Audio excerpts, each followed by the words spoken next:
I thought it's such a like junior question Mhm. um, was kind of silly, and so I decided to implement it with a star search, which is just kind of like a more advanced searching algorithm that I learned about recently. And so as we were going through it, I was telling them about the difference about the different searches. I don't think they've ever seen a star search, and even though I did solve the problem and coded it correctly, they're like, "Okay, thank you for coming." And then a week later, I follow up with them, and they're like, "Yeah, so we're gonna pass because you need to learn the fundamentals."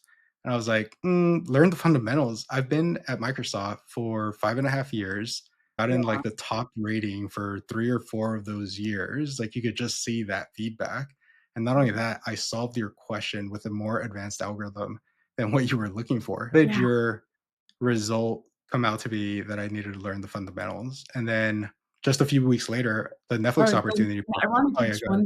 on learning the fundamentals. I've always done startup hiring, and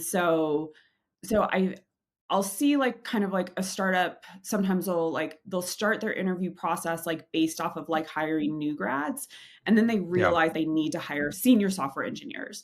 They change the role requirements, but they don't actually change the interview, and to me, I was like, "Okay, well, that's a startup, like, you've got, like, not a lot of people, like, you can't, like, figure out all these things," but, and I've never done big tech hiring, but that to me is insane at Microsoft, who's obviously been hiring, thousands and thousands of engineers that, like, they hadn't yeah. invested in creating a better hiring process, and then to treat an internal candidate like that, it's just baffling to me.